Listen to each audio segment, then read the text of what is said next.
नमस्कार साथियों, जैसा कि हमने पहले डिस्कस कर लिया था अपना प्राचीन भारत का इतिहास, उसमें हमने इसके ऊपर की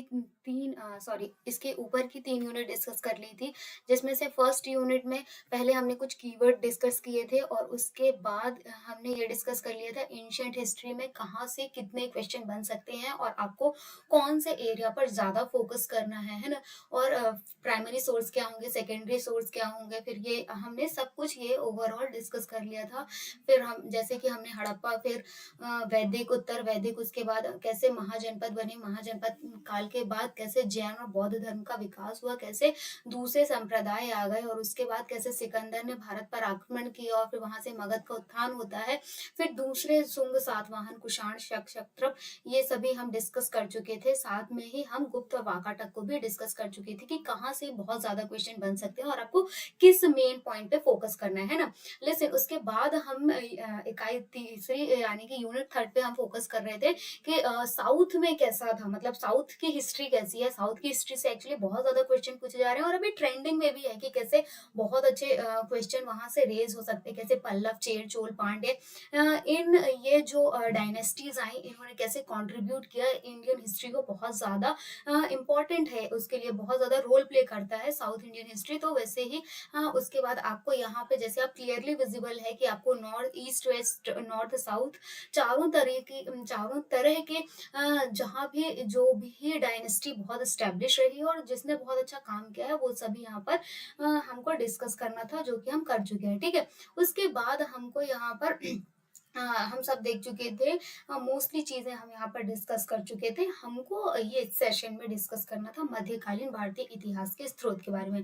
देखिए, पहले हमने एंशिएंट हिस्ट्री डिस्कस कर लिया, अब मेडाइवल की बारी है और उसके बाद हम मॉडर्न पे जाएंगे। तो मेडाइवल हिस्ट्री से जो बहुत ज्यादा क्वेश्चन पूछे जाते हैं वो हैं इनके आर्काइवल सोर्सेज, चाहे वो बुक के फॉर्म में हो, चाहे वो इनका कोई आर्किटेक्चर हो। जैसे आपको आर्किटेक्चर में भी पता है कि मेडाइवल आर्किटेक्चर की स्पेशलिटी क्या है कि वो डोम शेप में होते हैं, वहां पे वाटर बॉडीज बहुत अच्छी होती हैं। वाटर बॉडीज में सबसे पहले वुजू खाना होता है, जैसे पैर धुल के अंदर जाते हैं। तो जो उनका आर्किटेक्चर डेवलप हुआ, उनके इन्फ्लुएंसेस जो है वो हमारे इंडियन हिस्ट्री के कॉन्टेक्स्ट में भी देखने के लिए मिलते हैं। और जो भी उन्होंने बुक फॉर्म की है, चाहे वो आपसे बुक का कोई पैसेज पूछ ले, चाहे बुक का राइटर पूछ ले, या बुक किसके बारे में बताती है, या बुक किससे रिलेटेड है, किस राजा से रिलेटेड है, किसके युद्ध दिए गए हैं, उसमें ये सारी चीजें पूछ जाती हैं। साथ में ही किसने कॉइन्स जारी किए, किसने लक्ष्मी गौरी वाले कॉइन्स जारी किए, किसने गोल्डन कॉइन्स जारी किए। तो ये सारी चीजें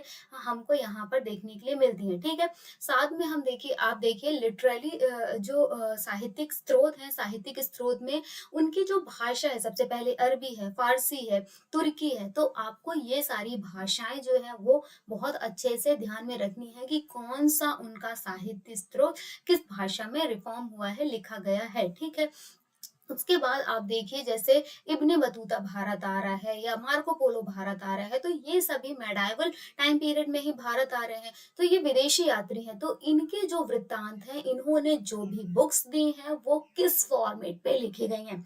सबसे पहली बात, वो किस चीज को बेस करके लिखी गई हैं, उनकी लैंग्वेज क्या है, उनमें से कौन सी चीजें बताई गई हैं। इससे भी अब डेप्थ में क्वेश्चन पूछे जाते हैं। ठीक है, राजनीतिक घटनाएं में यदि हम देखें तो आपको पता है कि कैसे दिल्ली सल्तनत इस्टेब्लिश हुआ। गौरी आए, तुर्क आए, खिलजी आए, तुगलक आए, सैयद, लोधी।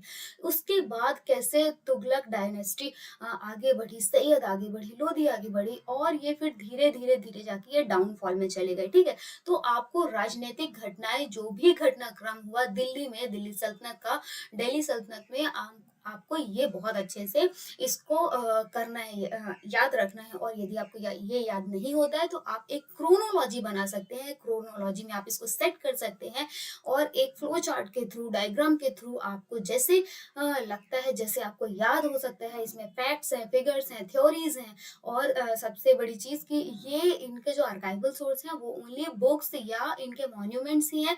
तो ये सारी चीजें भी इंपॉर्टेंट हो जाती हैं। ठीक है, इसके बाद हमको मुगल साम्राज्य देखना है तो मुगल में कैसे देखें, बाबर आया, फिर हुमायूँ आएगा, उसके बाद अकबर आएँगे, ठीक है? तो ये सारे जो भी मुगल रूलर आ रहे हैं, इन्होंने कैसे रूल किया, क्या इनकी राजनैतिक पॉलिसी थी, क्या सामाजिक, आर्थिक, इन्होंने क्या सुधार किए, कैसे इन्होंने अपने एडमिनिस्ट्रेशन को बहुत स्ट्रॉन्ग बनाया, कैसे इन्होंने स्ट्रॉन्ग बनाकर उसको स्टैब्लिश किया और फैलाया। आपको पता है ना कि मतलब आधे इंडिया में औरंगज़ेब का शासन हो चुका था, तो कैसे ये अपनी पॉलिसीज़ के थ्रू, चाहे वो आप देख लीजिए कि राजपूताना नीति को या औरंगज़ेब की दक्षिण वाली पॉलिसी रही हो, तो कैसी किस पॉलिसी के थ्रू ये अपने राज्य को एक्सपांड कर रहे हैं, उसका विस्तार कर रहे हैं और उसको स्ट्रॉन्ग बनाने पे फोकस कर रहे हैं, ठीक है? उसके बाद जब हम आगे देखते हैं तो मुगल के बाद लेटर मुगल, उत्तर कालीन मुगल शासक, इसमें आप देखेंगे कि जैसे मोहम्मद शाह रंगीला हो गया, फर्रुखसियर हो गया, तो ये जो आएँगे आगे आने वाले औरंगज़ेब के बाद के शासक हैं, ये हमारे उत्तर मुगल कालीन शासक कहलाएँगे, उनको हमको यहाँ पे डिस्कस करना है। उनको एक सेपरेट टाइटल दिया गया है उनकी एक्टिविटीज़ के कारण, तो उनकी एक्टिविटीज़ में क्या-क्या शामिल था? अब यदि डेप्थ से क्वेश्चन पूछेंगे तो ये आपको वहाँ पर नोट डाउन करके रखना है कि कैसे उन्होंने अपने राज्य के लिए काम किया और ऐसी उनकी कौन-सी एक्टिविटीज़ थी जिनके कारण मुगल शासन डाउनफॉल पे गया, ठीक है? उसके बाद हम आगे देखेंगे विजयनगर और बहमनी साम्राज्य, तो विजयनगर और बहमनी का बहुत ज़्यादा कंट्रीब्यूशन है इंडियन हिस्ट्री में। जैसे देखिए दक्षिण में जो सल्तनत थी, चाहे वो बीजापुर ले लें, गोलकुंडा ले लें, बीदर, बरार हो गया, अहमदनगर हो गया, तो ये सारे एरियाज़ पर कैसे कमांड था, कैसे यहाँ कैसे चीज़ें बदल रही हैं, वो आपको फ़ोकस करके रखना है। अगेन हम देखते हैं मराठा का उत्थान, तो मराठा के उत्थान में शिवाजी जो स्वराज की स्थापना करते हैं और आगे जाके यहाँ पे आप देखिए कि मुगल और मराठा के बीच में जो उनके रिलेशंस हैं, जो उनमें कॉन्ट्रडिक्शन उत्पन्न होते हैं, या औरंगज़ेब और शिवाजी, तो ये जो कॉन्सेप्ट है, ये थ्योरीज़ के रूप में भी पूछे जाते हैं या फैक्ट्स के रूप में भी पूछे जाते हैं, तो आपको इसमें भी फ़ोकस करना है। ठीक है, नेक्स्ट हम देखेंगे इकाई 5 में, यूनिट 5 में हम जो चीज़ पढ़ेंगे वो है एडमिनिस्ट्रेशन और इकोनॉमिक्स। एक सेकेंड, हम यहाँ पर एक मार्कर ले लेते हैं ताकि आपको और अच्छे से समझ में आ सके। प्रशासन और अर्थव्यवस्था, देखिए एडमिनिस्ट्रेशन कैसा होना चाहिए, ठीक है? एडमिनिस्ट्रेशन में क्या-क्या चीज़ें शामिल होती हैं, उसका स्वरूप कैसा होता है? क्या वो धर्म के अकॉर्डिंग चल रहा है? क्या वो एक पर्टिकुलरली राजा या व्यक्ति के अकॉर्डिंग चल रहा है, या वो डिसेंट्रलाइज्ड है, या उसमें प्रजातांत्रिक चीज़ें शामिल की गई हैं? तो एडमिनिस्ट्रेशन कैसा था? फिर राजा चला गया, राजा के बाद राजा का बेटा राजा बनेगा या जनता में से चुन के आएगा, तो वो उत्तराधिकार के नियम कौन से थे, ठीक है? इसके बाद हमको यहाँ पे शेरशाह देखने के लिए मिलते हैं, जो कि बहुत मतलब इनके रिफॉर्म्स बहुत अच्छे हैं शेरशाह के, और बहुत ही ईज़ी टॉपिक है, आप इसको बहुत ईज़िली कवर अप कर लेंगे, ठीक है? मुगल प्रशासन में हमको यहाँ पर केंद्रीय, प्रांतीय और स्थानीय 3 तरीके के हमको यहाँ पर एडमिनिस्ट्रेशन पावर्स देखने के लिए मिलते हैं। सबसे पहले आप मनसबदारी, जागीरदारी और ये जैसे-जैसे पद्धतियाँ आप पढ़ते जाएँगे, आप इनमें इनको सेपरेट करते जाएँगे कि क्या मनसबदारी में कॉन्सेप्ट थे जो जागीरदारी में लागू नहीं होते, या जागीरदारी में कौन-से कॉन्सेप्ट थे। दोनों के बीच में मेजर डिफरेंस क्या था, आपको बहुत ही माइनर तरीके के जो डिफरेंसेस थे उसको भी नोट डाउन करके चलना है। ठीक, अब नेक्स्ट है दक्षिण में शासन प्रणाली, तो विजयनगर का जो राज्य है, बहमनी है या मराठा का अष्टप्रधान है, ये भी अगेन इम्पोर्टेंट हमारे लिए है अष्टप्रधान, क्योंकि ये पोस्ट डिज़ाइन की गई थी अष्टप्रधान, इसमें 8 लोगों को अपनी कमेटी में शामिल किया जाता था। तो उनको कौन-कौन से रोल प्ले करने के लिए दिए जाते थे या उनके क्या काम होते थे, वो अपने राज्य में किस तरीके की एक्टिविटीज़ उनकी होती थी, वो हम यहाँ पर पढ़ेंगे, ठीक है? आगे जाके हम देखते हैं कि जो दिल्ली सल्तनत है, दिल्ली सल्तनत और मुगलों के शासनकाल में सरहदी संबंधी नीतियाँ। तो ये सारी चीज़ें हम आगे जाके हम देखते हैं कि कैसे दिल्ली सल्तनत के बाद मुगल आए, मुगल की खुद की पॉलिसीज़ थी, चाहे वो इकोनॉमिक्स हो, चाहे वो सोसाइटी से रिलेटेड हो, चाहे वो अपने एडमिनिस्ट्रेशन से रिलेटेड हो, चाहे वो एग्रीकल्चर इकोनॉमी हो या उसमें किसान वर्ग कैसा था, या अनुदान या ग्रांट दिया जाता था तो किस तरीके से का दिया जाता था, किसको दिया जाता था, कितना दिया जाता था, किस मात्रा में दिया जाता था, उसकी मात्रा कैसी होती थी, ठीक है। फिर जैसे कृषि के लिए तकावी ऋण स्टार्ट किया गया था, तो तकावी ऋण की जो रेट्स थी वो मुसलमान के लिए क्या थी, वो हिंदुओं के लिए क्या थी, या वो किस रेट में दिया जाता था। तो ये सारी चीजें भी हमको यहाँ पे पढ़नी होगी। देखिए, मैं यहाँ पे किसी फैक्ट्स की बात नहीं कर रही हूँ अभी, क्योंकि हो सकता है कि टंग स्लिप हो जाए तो फैक्ट्स कुछ गलत हो जाए, लेकिन आपको नोट डाउन करना है कि यदि इस पे दिया गया है कृषि ऋण, तो कृषि ऋण कितने टाइप का होता था, किस राजा ने स्टार्ट किया था, और कब कब वो अप्लाई हुआ, कैसे उसके रेट्स पे चेंजेस आए, ये सभी आपको नोट डाउन करके चलना पड़ेगा, ठीक है। अगेन हम देख लेते हैं एक उद्योग, तो उद्योग में देखिए, उद्योग में सूती कपड़ा, हस्तशिल्प, या देखिए या तो कॉटन इंडस्ट्री हो गई या फिर हैंडक्राफ्ट इंडस्ट्री होगी, तो जो भी इंडस्ट्री है, जो भी कारखाने लग रहे हैं, जो भी छोटी बड़ी, जो भी जिस तरीके की भी इंडस्ट्रीज होगी, एक्चुअली लेटर मुगल्स में क्या होता है कि यहाँ पर ब्रिटिशर्स पावर भी आने लगती है ना सत्ता में। तो जब ब्रिटिशर्स भी आने लगे, उनकी छोटी छोटी बस्तियां बनने लगी, या उन्होंने छोटे छोटे अपने कॉलोनीज बनाने लगे, तो उनका भी इफेक्ट पड़ रहा है, उनका भी यहाँ हमको थोड़ा सा इंट्रेंस देखने के लिए मिलता है, तो वो सब भी आपको कवर करना पड़ेगा, ठीक है। व्यापार और वाणिज्य में क्या है कि राज्य की पॉलिसीज क्या थी, हम कौन से ट्रेड्स करते थे, किस तरीके के करते थे, हमारा इंटरनल ट्रेड होता था या आउटडोर हमारा एक्सटर्नल होता था, तो आंतरिक और बाह्य व्यापार, इन सबको आपको फोकस करना पड़ेगा। साथ ही देखिए, यूरोपीय व्यापार, यहाँ पर जैसे अभी हमने डिस्कस किया कि धीरे धीरे यूरोपीय व्यापार वहां पर स्टार्ट हो गया था, बढ़ने लगा था। व्यापार के केंद्र कौन से होते थे, फिर हम किस तरीके के व्यापार के साधनों का प्रयोग करते थे, क्या हम बाय रोड जाते थे, बाय वेज जाते थे, या हम वाटर बॉडीज का यूज करते थे, और हमारे संचार के क्या साधन होते थे, ये सभी हमको यहाँ पर डिस्कस करना होगा, ठीक है। हुंडी, हुंडी is a very important for us, विनिमय पत्र, क्योंकि क्या था कि जो हुंडीज मुगल शासकों द्वारा जारी की जाती थी, उसको अंग्रेज बेच देते थे, ठीक है। तो यहाँ पर विनय पत्र की क्या इंपॉर्टेंस थी, किस तरीके का जारी होता था, बीमा, राज्य की आय व्यय, मुद्रा, टकसाल प्रणाली, कितने तरीके के टकसाल थे, कहाँ कहाँ स्टैब्लिश किए गए थे, उसके बाद यदि कोई अकाल पड़ा है, कोई किसान का विद्रोह हुआ है, तो ये सभी चीजें हमको यहाँ पर डिस्कस करनी होंगी। तो जैसे कि आप समझ सकते हैं कि यूनिट फोर्थ और fifth is a very important for our Indian history, ठीक है, और ये हमारा यूजीसी नेट के लिए भी बहुत जरूरी है, ठीक। फिर हम देखते हैं यूनिट सिक्स, यूनिट सिक्स में हमको समाज और संस्कृति को डिस्कस करना है। समाज और संस्कृति में सबसे पहले कि समाज क्या है, तो समाज, सामाजिक संगठन क्या है, समाज की संरचना क्या है। जैसे आपको पता है कि समाज जो है वो समाज की सबसे छोटी इकाई क्या है, परिवार है। तो परिवार से मिलकर समाज बनता है, बहुत सारे परिवारों का समूह है। और परिवार में क्या होता है, एक मदर है, एक फादर है, एक सिस्टर है, एक ब्रदर है, एक कुछ कोई ओल्ड मैन है, कोई बच्चे, मतलब ये परिवार का हिस्सा होते हैं। फिर कैसे इन सारे के राइट्स होते हैं, फिर ये किसी एक वर्ग विशेष के होंगे, तो वैसे ही तीन क्लास बन जाते हैं। तो सामाजिक संरचना क्या थी उस समय पे, समाज जो सोसाइटी है वो कितने पार्ट्स में डिवाइडेड थी, हमको वो सब भी देखना पड़ेगा, ठीक है। यहाँ पर यदि हम देखें सूफी, तो अगेन इससे बहुत ज्यादा क्वेश्चन पूछे जाते हैं और हमेशा पूछे जाते हैं, क्योंकि हम देखते हैं कि इंडिया में सूफी सिलसिला आया, ठीक है, तो उसमें चाहे वो सोहरावर्दी सिलसिला हो या चिश्ती सिलसिला हो, तो ये यहाँ पर जो भी सिलसिले के अध्यक्ष, मतलब सिलसिले के मेन व्यक्ति हैं, प्रमुख हैं, वो और उनके कौन से फॉलोअर्स हुए, उनके फॉलोअर्स ने उनके विश्वास और प्रथाओं को कितना माना, और अगेन क्या कोई मेडाइवल में कोई एक राजा इनका फॉलोअर हुआ, तो वैसे क्वेश्चंस भी यहाँ से रेज हो सकते हैं, ठीक है। प्रमुख सूफी संत कौन से थे, ठीक है। उसके बाद यहाँ पर सामाजिक समकालीकरण, ये सभी हमको यहाँ पर देखना पड़ेगा। भक्ति आंदोलन में जैसे कि शैववाद है, वैष्णववाद है, शक्तिवाद है, ये सभी इन पे हमको फोकस करना होगा। उसके बाद देखिए मध्यकालीन युग के संत में उत्तर और दक्षिण के कौन से संत है, उत्तर में किन संत को मानते हैं, दक्षिण में हम किन संत को मानते हैं, साथ में जो समाज है, समाज में राजनीतिक और सामाजिक जीवन पर उनका क्या प्रभाव पड़ा। देखिए, यदि कोई संत है वो अपनी कोई आइडियोलॉजी बता रहा है, वो अपनी विचारधारा बता रहा है, तो जब कोई हमें कुछ बताता है तो उसका इम्पैक्ट हमारे ऊपर पड़ता है ना, कि नहीं, हम जिसको फॉलो करते हैं उसके कुछ ना कुछ थॉट्स हमारे ऊपर इम्पैक्ट करते हैं। तो हमारा वो इम्पैक्टेशन क्या होता है, कभी हमारे सोशल वैल्यूज़ पे दिखने लगता है, कभी हमारे रीजनल वैल्यूज़ पर दिखने लगता है, तो वो सभी भी हमको यहाँ पर देखना है।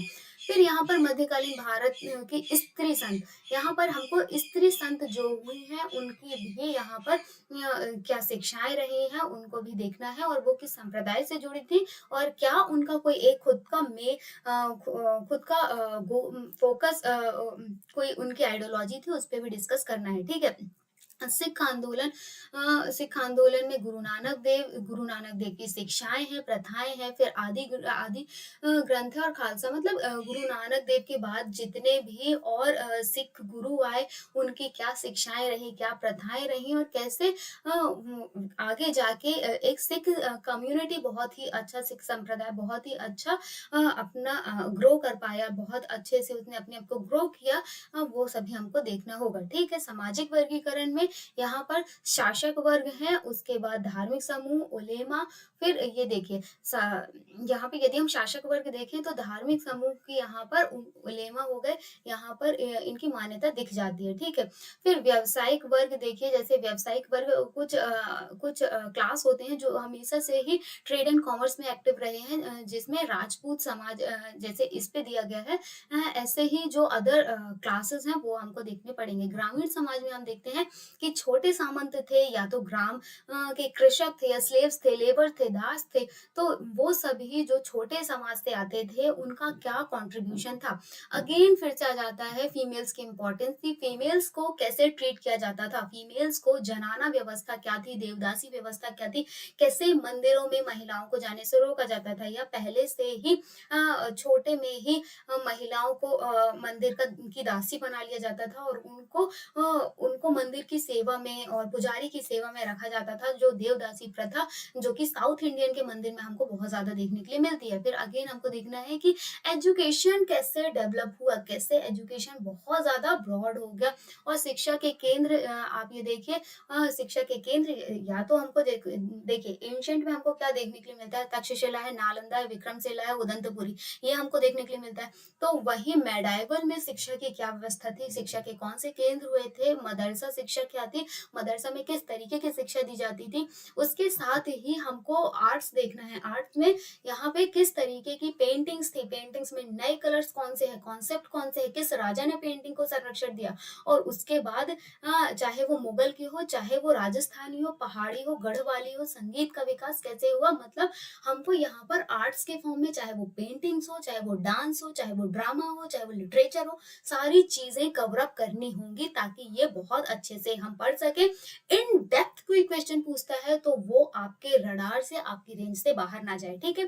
फिर यहाँ पर कला और वास्तुकला में इंडो इस्लामिक वास्तुकला देखिए, अगेन जो मैंने आपको बोला था कि जो इंडो इस्लामिक वास्तुकला मतलब जो इंडिया में कुछ मंदिर ऐसे हैं जो इस्लामिक पैटर्न पे बने हैं, उनके मंदिर का ऊपर का स्ट्रक्चर ऐसे टेम्पल ना होकर डोम शेप का होता है, ऐसे डोम शेप का होता है, वो दूर से देखने में आपको मस्जिद दिखेगी, लेकिन वो अंदर क्या है, मंदिर कहलाता है। तो वैसे ही इंडो इस्लामिक वास्तुकला का विकास हुआ, कुछ ज्यामिति फूल जैसी चीजें बनने लगी, गेट बनने लगे, छज्जे बनने लगे, तो ये सभी मुगल वास्तुकला, ये अगेन वेरी इंपॉर्टेंट टॉपिक हो जाता है, ठीक है? उसके बाद इंडो अरबी वास्तुकला, फिर मुगल में उद्यान की पद्धति बहुत फेमस है, मतलब मुगल गार्डन जिसको आप कहते हैं, कि इनके में चार बाग की पद्धति बहुत फेमस थी। तो हमको ये सारी चीजें जो इनके आर्किटेक्चर को बिल्ड करती हैं वो भी यहाँ पर डिस्कस करनी होंगी। जैसे मराठा में दुर्गा पूजा या पूजा गृह और मंदिर, मतलब ये हम चाहे मराठा ले लें चाहे मुगल ले लें, उनके रिलीजियस एस्पेक्ट से लेकर उनका क्या इम्पोर्टेंस था उनको भी हमको डिस्कस करना होगा। तो ये हमारा, जैसे कि आपने देखा, ये हमको पूरा मेडाइवल में पढ़ना है, बहुत ईजी है, बिल्कुल चिंता करने की जरूरत नहीं है, सबका निकलता है और फर्स्ट अटेम्प्ट में निकलता है। डोंट वरी, सिर्फ आपको ध्यान में रखना है कि आपको क्या नहीं पढ़ना है, ये फोकस जरूर करना है। जैसे जैसे आप ग्रो अप करेंगे, जैसे जैसे आगे बढ़ेंगे, तो आपको खुद ही समझ में आता जाएगा कि कहाँ से एनटीए क्वेश्चन पूछता है, किस डेप्थ पे जाके पूछता है, और किसको हम अननेसेसरी पढ़ रहे हैं, ठीक? तो जहाँ जिस रडार से क्वेश्चन नहीं आते हैं, आपको वो बिल्कुल टच नहीं करना है, ठीक? ठीक है? आपको उसी एरिया में ज़्यादा फ़ोकस करना है जहाँ से बहुत ज़्यादा क्वेश्चन आते हैं। तो अगेन मैं आपको ये सब कवर करवाने वाली हूँ। ये हमारा मेडाइवल हिस्ट्री था। इसके बाद हम जो डिस्कस कर रहे हैं वो है अ, अ, मॉडर्न हिस्ट्री, ठीक है? आधुनिक भारत। तो आधुनिक भारत के इतिहास के स्रोत में आर्काइवल हमारे पास सोर्सेज़ क्या-क्या हैं? क्या वो किसी की बायोग्राफी है? क्या वो किसी की मतलब किसी ने खुद बुक लिखी है या किसी और के द्वारा लिखे गए हैं? क्या वो किसी के लिखे लेटर्स हैं, न्यूज़पेपर हैं या फिर किसी का इंटरव्यूज़ लिया गया है? ये सभी चीज़ें क्या वो लिटरेचर पे है? क्या वो किसी ने पेंटिंग के द्वारा, चित्रकारी, स्मारक, सिक्के मतलब किसके माध्यम से हमको आधुनिक भारत के इतिहास के साक्ष्य मिलते हैं, वो सारी चीज़ें इस पे कवर अप होंगी, ठीक? फिर वैसे ही हम देखते हैं ब्रिटिश सत्ता कैसे सत्ता पे आई, कैसे उसने अपना पूरा 200 साल राज्य किया, 16वीं से 18वीं शताब्दी तक कैसे एक्सपांड हुआ उनका पूरा एम्पायर, ठीक है? इसमें कैसे पोर्चुगीज़ आए, कैसे डच आए, फ्रांसीसी आए, ब्रिटिशर्स आए, डेनिश भी आ जाएँगे बीच में। तो सभी ये जो सभी विदेशी सत्ताएँ आ रही हैं और कैसे एक ब्रिटिश सत्ता का यहाँ पर उद्भव होगा, ठीक है? फिर भारत में डोमिनियन स्टेट की स्थापना, डोमिनियन स्टेट से बहुत ज़्यादा क्वेश्चन पूछे जाते हैं और अगेन ये बहुत फेवरेट टॉपिक है एनटीए का। यहाँ से हर साल क्वेश्चन पूछे जाते हैं, जैसे कि आपको 1909 और 1935 का पता है, वैसे ही यहाँ पर और जो दूसरे एक्ट हैं उनसे भी क्वेश्चन पूछे जाते हैं, ठीक है? फिर भारत के प्रमुख राज्यों के साथ ब्रिटिश संबंध में बंगाल, अवध, हैदराबाद, मैसूर और कर्नाटका, पंजाब इन सब के साथ मतलब ये सब क्या हैं प्रमुख राज्य हैं, बहुत स्पेशल स्टेट्स हैं। इनके साथ जो ब्रिटिश गवर्नमेंट है उनके क्या रिलेशंस थे, क्या ऐसी फैसिलिटीज़ थी जो इनको दी जा रही थी या कैसे यहाँ पर वॉर हुए हैं, जैसे कि आपको पता है कि इंडो एंग्लन वॉर हुआ है, तो यहाँ पर जो दूसरे वॉर हुए हैं या एंग्लो सिख वॉर हुआ है, तो यहाँ पर जो वॉर्स हुए हैं, चाहे वो उसकी डेट हो, चाहे कोई इम्पोर्टेंट पर्सनैलिटी हो, चाहे इम्पोर्टेंट प्लेस हो, वो सभी आपको कवर अप करना बहुत ज़रूरी है, ठीक है? अगेन हम यहाँ पर 1857 का रिवोल्ट देखते हैं। ये बहुत इंपॉर्टेंट है 1857 का रिवोल्ट और यहाँ पर आप इसको हिस्टोग्राफी भी कर लेना क्योंकि पूछा ये जाता है कि किसने इसको म्यूटिनी कहा था या किसने इसको 1857 की क्रांति कहा था या किसने एक मतलब एक सिर्फ रणनीति कहा था। तो ऐसे जो छोटे-छोटे डायलॉग्स किसी पर्सनैलिटी ने दिए हैं तो वो भी पूछ ले जाते हैं।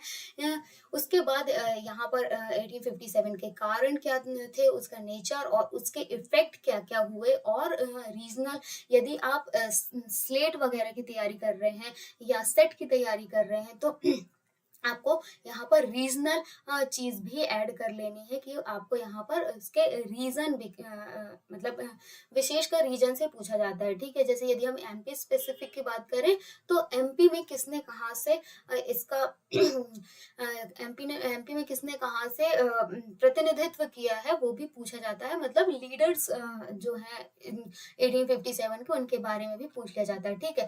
फिर यहाँ पर क्राउन का शासन कैसे आता है और यहाँ पर कैसे सेंट्रल और प्रांतीय ढांचे का क्रमिक विकास शुरू होता है, ठीक है? उसके बाद सिविल सर्विसेज। अब देखो यहाँ पर 1858 के बाद यहाँ पर कंपनी के शासन आप यहाँ पर यहाँ पर 1885 के समथिंग तक धीरे-धीरे हमारा जब आईएनसी की स्थापना होती है, इंडियन नेशनल कांग्रेस की स्थापना होती है डफरिन के सहयोग से, तब चीज़ें बदलने लगती हैं। उसके बाद भारत में सिविल सर्विसेज है, उसके बाद न्याय तंत्र है, पुलिस है, सेना है, क्राउन है, इन सभी चीज़ों में परिवर्तन शुरू हो जाता है और ब्रिटिशर्स की नीति भी बदलने लगती है। ये भी हमको अगेन ध्यान में रखना है। फिर संवैधानिक परिवर्तन 1909, 1935 में क्या-क्या हुए और अगेन फिर यूनिट 8th में हमको औपनिवेशीय अर्थव्यवस्था मतलब कैसे कॉलोनियल माइंडसेट यहाँ पर एस्टैब्लिश होता है, कैसे वो बदल रहा है, इसमें व्यापार की मात्रा कैसी है, दिशा कैसी है, कैसे अब औपनिवेशिक मानसिकता भारत को पूरी तरीके से बदलने के लिए तैयार है, उसकी हम चर्चा करेंगे, ठीक है? फिर यहाँ पर हमको एग्रीकल्चर का विस्तार देखना है, उसका वाणिज्यीकरण देखना है। उसके बाद यहाँ पर लैंड राइट्स क्या है, भू बंदोबस्त, ग्रामीण ऋणग्रस्तता, तो ये सारी चीज़ें जो है वो भी हमको यहाँ पर देखने के लिए मिलेंगी। फिर कैसे उद्योगों का ह्रास हो गया, कैसे हमारे यहाँ जो कुटीर उद्योग थे वो ब्रिटिशर्स की पॉलिसी के कारण धीरे-धीरे, धीरे-धीरे खत्म होते गए। और यहाँ पर आप कुछ डायलॉग्स भी सुनेंगे, लॉर्ड्स के कुछ डायलॉग्स भी सुनेंगे, तो वो भी हमको यहाँ पर किसने क्या बोला है, हमको ये सब भी देखना पड़ेगा। देखो, शहरीकरण, आर्थिक अपवहन और युद्ध और अर्थव्यवस्था, ये सभी हमको यहाँ पर देखने के लिए मिलेगा। ब्रिटिश औद्योगिक नीति, अगेन फिर वही मौद्रिक नीति, बैंकिंग, मुद्रा विनिमय, रेलवे, सड़क परिवहन, मतलब ब्रिटिशर्स कैसे-कैसे चेंज ला रहे हैं अपनी अकॉर्डिंग इंडिया में, इंडिया की इकोनॉमी को रन करने के लिए, इंडिया की पॉलिटी को रन करने के लिए, वो सारी चीज़ें हमको यहाँ पर देखने के लिए मिलेंगी। फिर न्यू सिटीज़, जो नूतन शहरों का विकास हुआ, शहरी केंद्र बने, चाहे तो आप दिल्ली ले लीजिए, चाहे तो आप चंडीगढ़ ले लीजिए या आप कलकत्ता ले लीजिए, तो ये जो न्यू सिटी बन रहे हैं या सिटी प्लान हो रहे हैं, तो वो इनमें क्या फैसिलिटीज़ थी, कैसे शहरी जो अर्बन सोसाइटी थी, कैसे अर्बन सोसाइटी की क्या प्रॉब्लम्स थी और वो कैसे रूरल सोसाइटी से डिफरेंट थी, वो भी हमको यहाँ पर देखना पड़ेगा, ठीक है? फिर यहाँ पर अकाल, फेमिनिन हमको देखना पड़ेगा, और यदि अकाल पड़ता है और उसमें सरकार की क्या नीतियाँ हैं, कौन-सा आयोग बनाया गया और उस आयोग को कितने राइट्स दिए गए, उस आयोग ने कितना काम किया। और यहाँ पर ट्राइबल मूवमेंट हुए हैं कुछ, और जनजातीय आंदोलन हुए हैं, किसान आंदोलन हुए हैं, ये भी हमको देखना है। फिर संक्रमण काल में भारतीय समाज, तो कैसे ईसाई मिशनरीज़ यहाँ पर आने लगे, ईसाई मिशनरीज़ ने अपनी पॉलिसीज़ यहाँ पर चलाना शुरू किया, और कैसे बदलने की मतलब कैसे एक ईसाईकरण हुआ, वो सारी चीज़ें हमको देखनी होंगी, ठीक है? फिर न्यू एजुकेशन पॉलिसी, ये आप लोगों के लिए एक प्लस पॉइंट है, क्योंकि न्यू एजुकेशन पॉलिसी जो है हमको पेपर फर्स्ट में भी इंक्लूड की जाती है, ठीक है? फिर यहाँ आप आगे देखिए, भारतीय पुनर्जागरण, कि कैसे हमारे यहाँ सोशल और रिलीजियस रिफॉर्म्स हुए, कैसे जो मिडिल क्लास है, मिडिल क्लास का उद्भव हुआ, और कैसे जाति जो है वो और स्ट्रांग होती गई, और जातिगत संगठन बनने लगे। स्त्रियों से संबंधित कुछ प्रश्न हैं, वो भी आपको यहाँ पर देखने के लिए मिल जाएँगे। प्रिंटिंग प्रेस का विकास कब हुआ, पत्रकारिता से संबंधित गतिविधियाँ और लोकमत, ये सभी आपको चीज़ें देखने के लिए मिल जाएँगी, ठीक है? फिर उसके बाद इकाई 9 में हम देखेंगे कि भारतीय राष्ट्रवाद का उदय कैसे हुआ, ठीक है? इसका उत्थान कैसे हुआ, फिर राष्ट्रवाद का सामाजिक और आर्थिक आधार क्या था, ठीक? उसके बाद आप देखिए कि भारतीय नेशनल कांग्रेस का जन्म कब होता है, और उसके क्या भारतीय नेशनल कांग्रेस के क्या सिद्धांत है, क्या कार्यक्रम है, ये सभी चीज़ें आपको देखने के लिए मिल जाएँगे। साथ में ही यहाँ पर गांधीवादी जन आंदोलन, देखिए यहाँ पर हमको सुभाष चंद्र बोस, आईएनए, राष्ट्रीय आंदोलन में मध्य वर्ग की भूमिका, मतलब यहाँ पर आप मेजर फोकस करिए सुभाष चंद्र बोस, और आईएनए से रिलेटेड क्वेश्चन भी यहाँ पर हाईलाइट किया गया है, मतलब सिलेबस में हाईलाइट किया गया है, और पैटर्न में तो है ही, ठीक है? फिर राष्ट्रीय आंदोलन में स्त्रियों की भूमिका, चाहे वो अरुणा आसाफ अली हो, चाहे वो सरोजनी नायडू हो या सुचेता कृपलानी हो, तो ये जो बहुत महान हस्तियां हैं, इनके ऊपर भी हमको यहाँ पर डिस्कस करना होगा। उसके बाद ये देखिए, आपको कुछ-कुछ यहाँ पर सेपरेट टॉपिक दिए गए हैं, सिर्फ कीवर्ड के रूप में, चाहे तो वामपंथी राजनीति, दलित वर्ग के आंदोलन, सांप्रदायिक राजनीति, स्वतंत्रता और विभाजन की ओर, स्वतंत्रता के पश्चात भारत विभाजन की चुनौतियाँ, भारतीय रजवाड़ों की रियासतों का एकीकरण। भारतीय रजवाड़े, आपको पता है कि कश्मीर था, हैदराबाद था और जूनागढ़ था, जो कि मतलब भारत के साथ नहीं कोलैब करना चाहते थे, लेकिन फिर उनको किसी तरीके से कोलैब कराया गया, तो ये भी यहाँ पर क्लियरली विजिबल है। बी आर अम्बेडकर, यहाँ पर हमको अम्बेडकर से संबंधित चीज़ें, फैक्ट्स और फिगर्स पढ़ने पड़ेंगे, ठीक है? भारतीय संविधान के निर्माण में उनकी क्या भूमिका है, कैसे ड्राफ्टिंग कमेटी बनी, ड्राफ्टिंग कमेटी में कितने लोग थे, कितने लोगों के क्या मत थे, फिर उन सभी के नाम, ठीक है? उन सभी की पर्सनल आइडेंटिटी भी हमको यहाँ पर डिस्कस करनी होगी। यहाँ पर न्यू एजुकेशन पॉलिसी भी दी गई है, और उसके बाद आर्थिक नीतियाँ नियोजन प्रक्रिया मतलब यही हमको जब हम प्लानिंग पढ़ते हैं तो हमको 5 ईयर प्लान जो है उसका कॉन्सेप्ट दिखाई देता है और जैसे विस्थापन और जनजातीय मुद्दे एक्चुअली जब देश आज़ाद हुआ था तो बहुत सारी चीज़ें हमारे इंडिया हमारे इंडिया ने दूसरे देशों से अपनाई थी। उसमें जो 5 ईयर प्लान था वो हमने रशिया से लिया था, ठीक है? तो वैसे ही और जब विस्थापन और जनजातीय संबंधी मुद्दे कि एक देश दूसरे देश से अलग हो रहा है तो उनकी आइडेंटिटी क्राइसिस है उनके पास मतलब सबसे पहले कि वो कहाँ जाएँगे? तो विस्थापन से संबंधित और कौन-से मुद्दे होते हैं, ठीक है? फिर राज्यों का भाषाई पुनर्गठन कि कैसे राज्य बनने लगे। आपको पता है 1956 के समथिंग नया फिर भाषाई आयोग बना और भाषा के आधार पर आंध्र प्रदेश को गठित किया गया। तो वैसे ही हमको यहाँ पर भाषाई पुनर्गठन देखना है, ठीक है? फिर यहाँ पर आप विदेश नीति की पहल मतलब हमारे यहाँ पंचशील में क्या बोला गया है, ठीक है? राजनीतिक गत्यात्मकता आपातकाल किस सेक्शन में दिया गया है मतलब पूरा हमको यहाँ पर पॉलिटी डिस्कस करनी होगी कि कितना पॉलिटी में किस आर्टिकल में क्या बोला गया है वो भी यहाँ पर क्वेश्चन पूछ लिए जाते हैं। फिर लास्ट में हम देखते हैं कि यूनिट 10 में हमको ऐतिहासिक प्रणालियाँ दी गई हैं। इसमें शोध है, कार्यप्रणाली है, इतिहास लेखन है, हिस्टोग्राफी से क्वेश्चन है अगेन। उसके बाद इतिहास में विषय विस्तार की सीमा और महत्व, वस्तुनिष्ठता, पूर्वाग्रह, इतिहास में आलोचना, संश्लेषण, विज्ञान, कला, सामाजिक विज्ञान मतलब ये सभी आप देख सकते हैं पूरा यहाँ पर दिया गया है। आप हमेशा याद रखिए कि ये जो कीवर्ड्स हैं इनको आप बिल्कुल मत छोड़िए क्योंकि ये कीवर्ड से सीधा-सीधा क्वेश्चन आता है और आप मिस कर जाते हैं। देखो, यदि ईज़ी क्वेश्चन पूछेगा कि इतिहास का चक्रीय सिद्धांत किसने दिया? सामने मतलब सिलेबस में ही दिया है ना कि ओसवाल्ड स्पेंगलर ने दिया था। तो आप ये ईज़ी क्वेश्चन मान लो की बात यदि पूछ लिया तो आप क्यों छोड़ के जाएँगे? उसके बाद इतिहास का मार्क्सवादी दर्शन किसने दिया था? तो वैज्ञानिक मतलब यहाँ पे वैज्ञानिक भौतिकवाद है और वैसे ही कार्ल मार्क्स ने दिया था तो आपको यहाँ पर देखना होगा या इतिहास लेखन में बर्लिन क्रांति का ज़िक्र किसने किया? तो जो क्लियरली विज़िबल है, जो सामने सिलेबस में दिया गया है उसको बिल्कुल मत छोड़िए और इसकी बहुत ज़्यादा इम्पोर्टेंस होती है। इसके बाद यहाँ ऊपर यदि हम थोड़ा-सा डिस्कस कर लें कि हाइपोथेसिस है ये आपके पेपर फर्स्ट में भी काम आने वाला है जिसमें आप रिसर्च से रिलेटेड क्वेश्चन पढ़ते हैं तो ये आप वहाँ से भी कर लेंगे तो भी हो जाएगा आपका इतने इसमें इशू नहीं है और लोड लेने की ज़रूरत भी नहीं है। ठीक है? तो अभी आई थिंक आप समझ गए होंगे कि आपको कितना कुछ सीखना है, कितना कुछ पढ़ना है। तो बने रहिए और फिर आगे यदि कोई भी क्वेरी हो तो मैं यहाँ पर आप सभी के लिए अवेलेबल हूँ, पूरी तरीके से मैं डेडिकेट हूँ, पढ़ने के लिए आप भी तैयार रहिए। यदि आप मेहनत करेंगे तो मुझे मेहनत करने में और भी खुशी होगी और मैं अपना 100% आपको दे पाऊँगी, अपना एक्सपीरियंस, अपना नॉलेज और जो मुझे आता है वो यदि आपके काम आ जाए तो इससे बड़ी कोई बात नहीं होगी। आपका ज़रूर फर्स्ट अटेम्प्ट में आप जिस भी अटेम्प्ट में हो, यदि आप यहाँ पढ़ने के लिए आए हैं तो कुछ आप बेहतर लेके जाएँ, ऐसी मेरी कोशिश रहेगी। वीडियो देखने के लिए धन्यवाद। मिलते हैं नेक्स्ट वीडियो में। नमस्कार।